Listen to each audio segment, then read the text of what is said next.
Scuderia Ferrari has been suffering tremendously over the past month. Its Formula One car, the SF-24, seems to have lost the proper working point. Moreover, as if that weren't enough, the Maranello team continues to lose key personnel. The latest departure is that of technical director Enrico Cardile, as the Italian aerodynamicist has recently terminated his contract with Ferrari after working in Maranello for almost 2 decades. He did so in order to accept an offer from Aston Martin, a highly respectable role. In short, another piece of the Prancing Horse has left. The working group, previously forged by former team principal Mattia Binotto, practically no longer exists. This scenario doesn't necessarily have to be seen negatively since, ultimately, the tenure of the bespectacled engineer who grew up at Ferrari was fraught with issues. Frederic Vasseur arrived without much expectation, yet slowly and progressively showed that there was indeed room for improvement.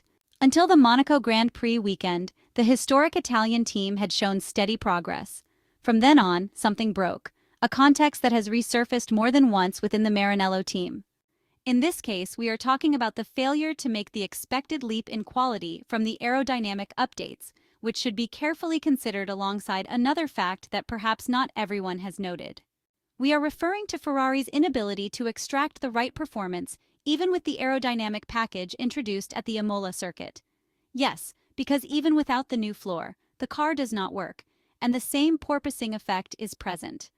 This effect stems from Ferrari's narrow setup window, which, depending on the track layout, just cannot work well. In short, the aeromechanical compromise is lacking. Blaming all the problems on the new updates introduced in Spain is wrong. The proof of this was evident at the British Grand Prix, where, without the new floor rejected after practice, Ferrari was beaten by Red Bull, McLaren, and Mercedes.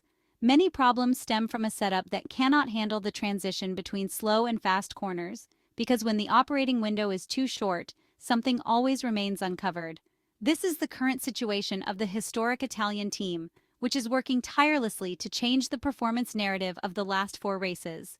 A week of rest, and then off to Hungary for the next round of the 2024 Formula One Championship.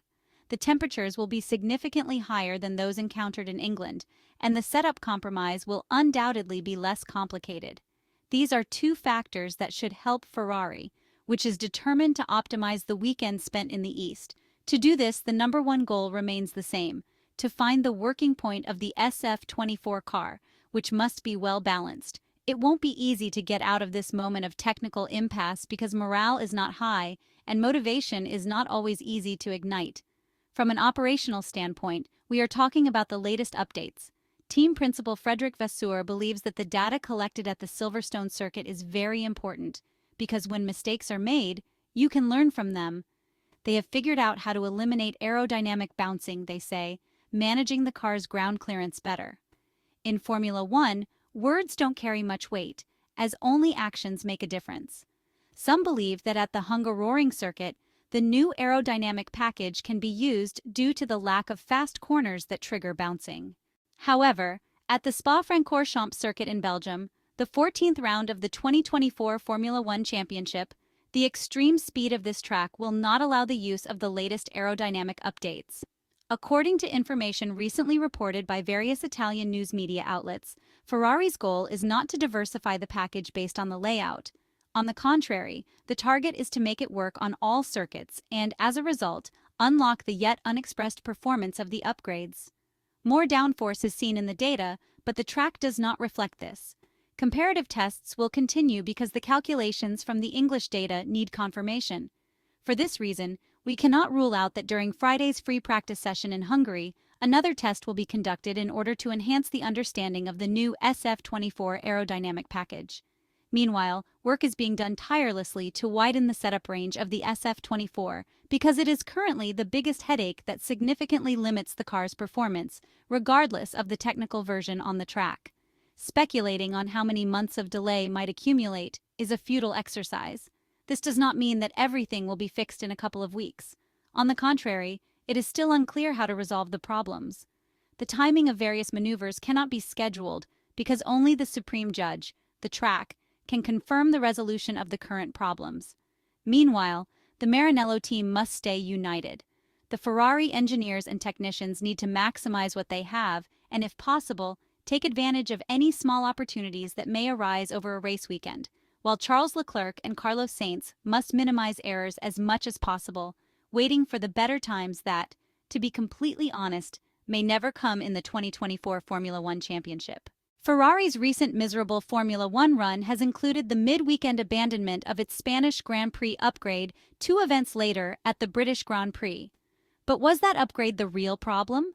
Although Ferrari has described its troublesome Barcelona upgrade as along similar lines to the one introduced 3 races earlier at Imola, there are plenty of detail changes that could very easily have contributed to its problems. The underneath of the side pod has been raised up to increase the gap to the upper floor surface. This will reduce the flow velocity through this section of the body profile. It will also move the focus of this flow velocity rearwards, reducing its influence on the floor side exit vanes. This height change can also be seen with the positioning of the shell decal. An increase in the blimp is required to blend in the outer end of the side impact structure. Again, this points to the floor's upper surface being lowered. The lower surface leading edge has also been lowered, especially outboard.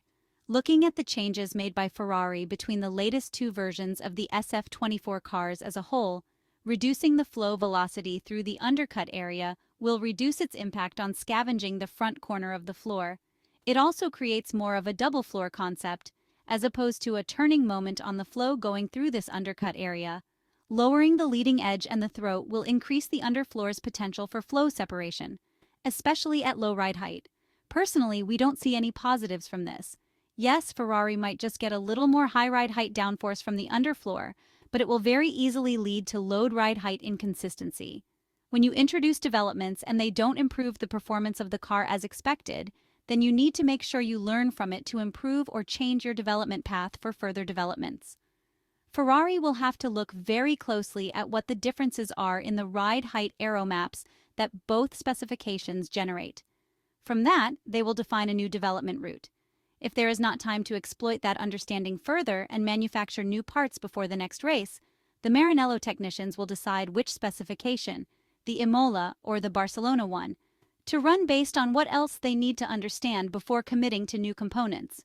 Most of all, Ferrari must remember that while you are going backwards, you're not going forwards.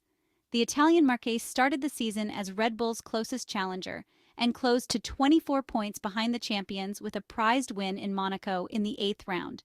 However, Ferrari has been unable to build upon that momentum and has registered 1 podium in the last 4 races as updates have delivered unintended setbacks.